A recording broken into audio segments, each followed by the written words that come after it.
Assalamualaikum warahmatullahi wabarakatuh. Selamat datang di channel Eksplorasi Sejarah. Di video ini kita akan beralih ke Swedia, tanahnya PewDiePie, IKEA, dan bakso Swedia. Membahas salah satu raja paling terkenal di Swedia dan bahkan seluruh Eropa. Dia adalah Raja Charles ke-12 dari Swedia, atau dalam bahasa Swedia, Karl, yang juga terkenal dengan nama latinnya Carolus Rex, terkenal sebagai penguasa militer terbesar Eropa pada abad ke-17. Video ini juga adalah request dari penonton saya, jadi selamat dinikmati. Sebelum lanjut, saya mohon maaf jika suara saya terdengar agak paruh. Soalnya saya sedang pilek, jadi suara saya agak paruh. Itu hanya peringatan kecil saja ya. Oke, ayo lanjut. Charles lahir di kota Stockholm, tepatnya di Kastil Kronor, pada tanggal 17 Juni 1682. Anak dari Raja Charles ke-11 dan Ulrika Eleonora. Charles memiliki kakak perempuan bernama Hedvig Sofia dan nantinya memiliki adik perempuan bernama Ulrika Eleonora, dinamai atas nama ibunya. Swedia pada saat itu merupakan salah satu kekaisaran terkuat pada masanya. Dengan sistem absolut monarki, mereka berkuasa atas wilayah Laut Baltik yang merupakan salah satu area yang penting atas perdagangan dan ekonomi Eropa. Bahkan kekuasaan atas Laut Baltik memiliki istilahnya sendiri, yaitu Dominium Maris Baltici. Mereka berhasil merebut kekuasaan dari tangan Denmark pada Perang 30 tahun dan menjadi salah satu negara adidaya pada masanya. Jadi Charles dilahirkan di negara yang besar dengan lahan yang luas dan tentara yang kuat. Sejak kecil, Charles telah mempunyai impian besar. Ia ingin menjadi raja prajurit dan menaklukkan berbagai wilayah. Ia dikenal dengan obsesinya terhadap Alexander the Great dan katanya ingin mengikuti langkah sang penakluk itu. Tragedi pertama dalam hidupnya tiba dengan meninggalnya sang ibu yang sangat dicintai Charles dan keluarganya. Ratu Ulrika meninggal di tahun 1693 ketika Charles baru berusia 11 tahun. Raja Charles ke-11, ayahnya Charles kecil, mengalami duka mendalam atas kematian istri tercintanya dan memutuskan untuk tidak menikah lagi, meski menerima banyak tekanan dari petinggi negara. Ia menghabiskan sisa hidupnya untuk mendidik Charles agar menjadi raja yang kuat dan berwibawa. Charles sejak kecil selalu menemani ayahnya ke berbagai acara, maupun itu perjalanan inspeksi, latihan militer, dan berbagai acara resmi lainnya. Ia dididik dengan ketat oleh ayahnya dalam berbagai bidang, baik itu administrasi, ekonomi, keagamaan, dan militer. Ayahnya Charles juga memberikan program pribadi untuk memperkuat fisiknya, terutama keterampilan berkuda. Ia suka beradu nyali dengan melakukan trik-trik beresiko dengan kudanya, mencemaskan berbagai pengikut di istana. Dalam hal agama, Charles menganut Kristen Protestan. Ia dididik dengan anggapan bahwa kekuasaannya datang langsung dari Tuhan dengan hak ilahi raja atau divine right. Meyakini bahwa kekuasaannya nanti tidak tergantung pada gereja atau lembaga duniawi apapun, dan mengharapkan ketaatan penuh dan patuh dari rakyatnya. Raja Charles ke-11 membesarkan Charles kecil dengan pola pikir ini sampai akhir hayatnya. Raja Charles ke-11 dari Swedia meninggal pada tanggal 5 April 1697. Tahtanya Charles ke-11 diteruskan oleh Charles kecil menjadi Raja Charles ke-12 dari Swedia. Charles naik tahta pada usianya yang baru 15 tahun. Pada beberapa bulan pertama dari kekuasaannya, Kekaisaran Swedia dipimpin oleh Dewan Wali yang dikepalai oleh neneknya, Hedvig Eleonora. Dewan Wali ini hanya bertahan selama 8 bulan saja, dan akan diambil alih oleh Raja Charles ke-12 setelah koronasinya di tanggal 15 Desember 1697. Tahun-tahun awal masa pemerintahannya dipenuhi dengan pesta, minum-minum, dan berburu. Charles menganggap karena ia adalah raja, maka ia bisa melakukan apa saja yang ia mau. Karena itu hampir setiap bulan, Charles akan mengadakan pesta bersama dengan teman-temannya, bukannya berfokus untuk memerintah dengan benar. Meski dalam beberapa momen langka, ia terlihat bekerja dan memerintah dengan seharusnya, tapi setelah itu seringkali melakukan pesta foya-foya. Tentu saja hal ini dilihat dengan teliti oleh musuh-musuh Swedia, terutama Denmark dan Rusia. Mereka ingin berperang dengan Swedia yang bertujuan untuk merebut kembali bekas wilayah mereka yang ditaklukkan oleh Swedia pada perang-perang sebelumnya. Melihat kekaisaran Swedia kini dipimpin oleh seorang raja muda yang hobi pesta, maka Rusia dan Denmark mengambil kesempatan atas kelemahan Swedia ini dan memutuskan bahwa waktu mereka untuk berperang dengan Swedia telah tiba. Di tahun 1699, Kekaisaran Rusia, Kerajaan Denmark, dan Polandia berunding dan melakukan perjanjian di mana mereka akan menyerang Swedia. Setahun kemudian, aliansi ini telah mengumpulkan dan melatih pasukan mereka, kemudian mendeklarasikan perang atas Kekaisaran Swedia pada tanggal 22 Februari 1700.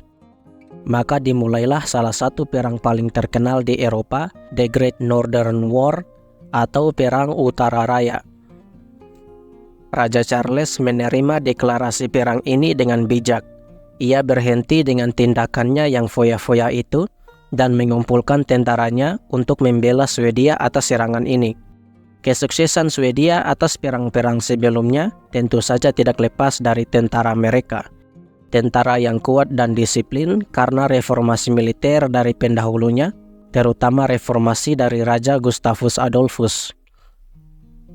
Charles ke-12 juga terkenal di dalam sejarah karena kecerdasan militernya, dan peperangan inilah yang akan membuktikan kemampuannya dalam memimpin.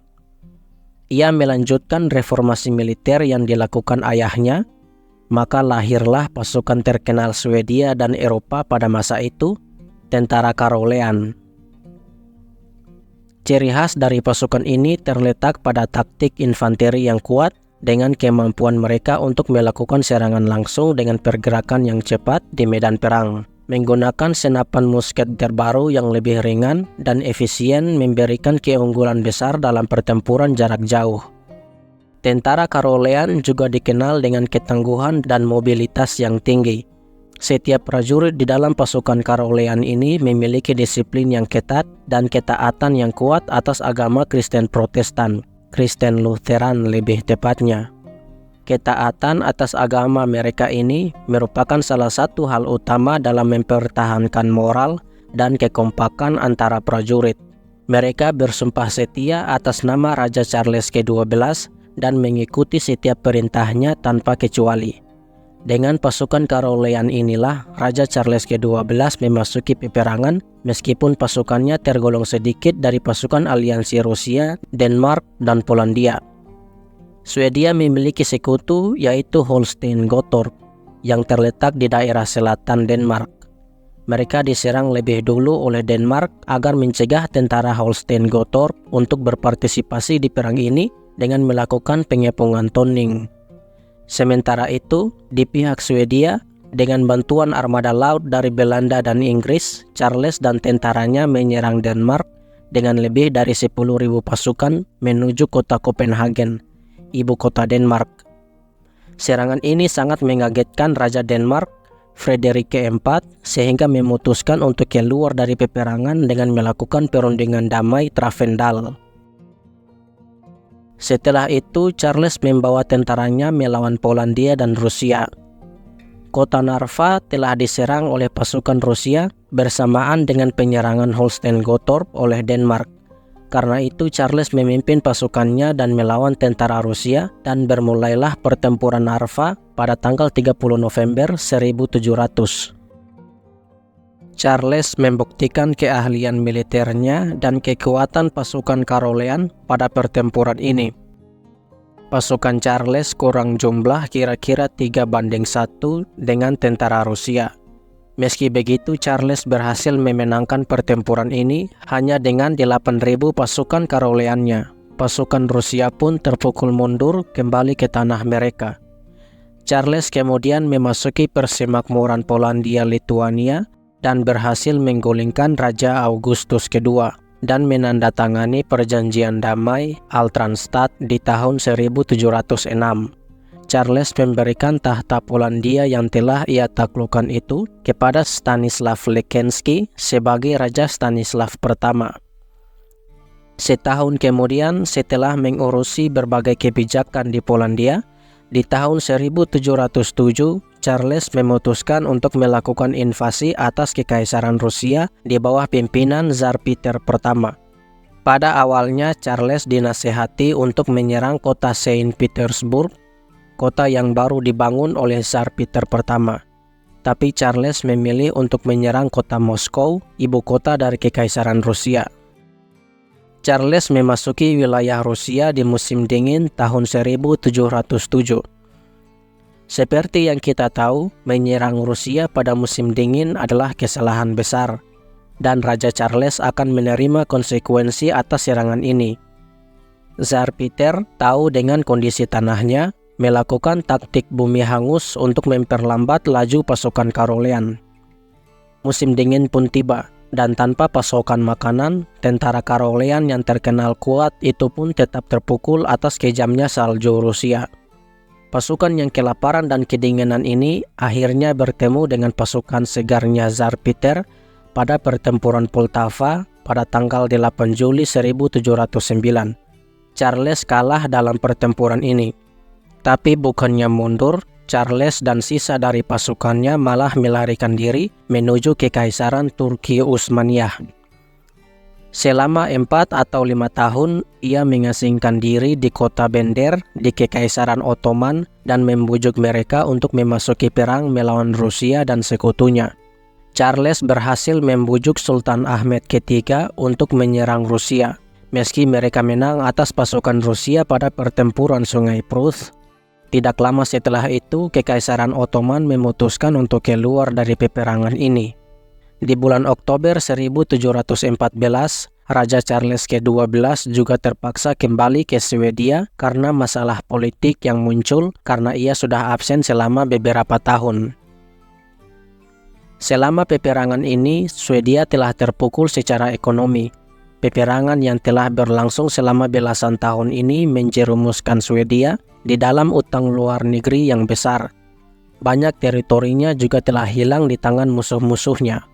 Denmark dan Polandia juga kembali memasuki peperangan, meski telah menandatangani perjanjian damai. Tidak hanya itu, di tahun 1715, Prusia juga bergabung dengan pasukan Rusia dan sekutu dan mendeklarasikan perang dengan Swedia.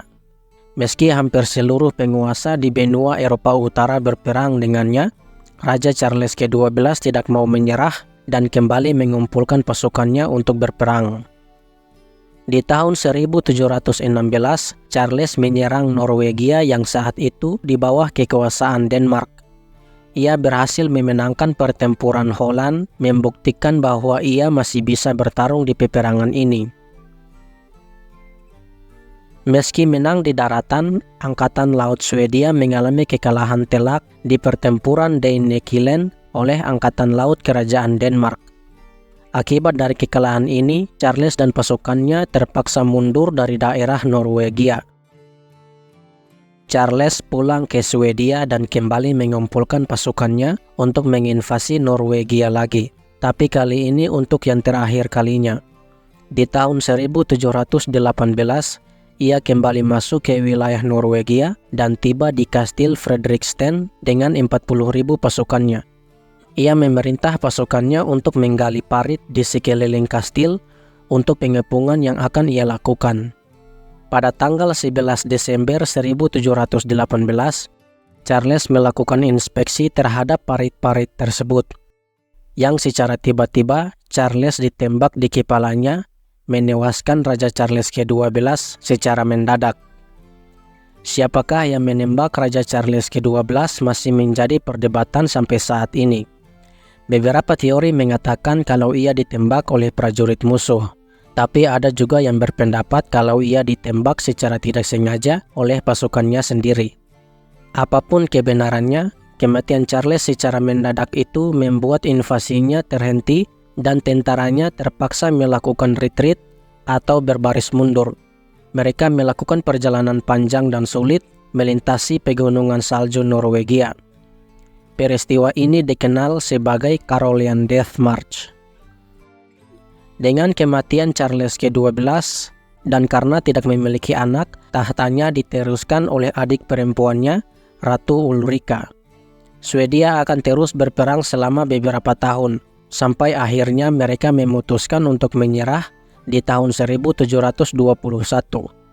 Perjanjian Nystad ditandatangani pada 10 September 1721, menjadi akhir dari Perang Utara Raya yang menjadi pilar utama dalam cerita dan sejarah Raja Charles ke-12. Dengan begitu, berakhirlah pembahasan kita atas kisah dari Raja Swedia yang terkenal ini. Jika ada tokoh bersejarah yang kalian ingin saya bahas, silahkan berkomentar di bawah. Jangan lupa untuk like, komen, dan subscribe. Terima kasih telah menonton dan sampai jumpa di video selanjutnya. Assalamualaikum warahmatullahi wabarakatuh.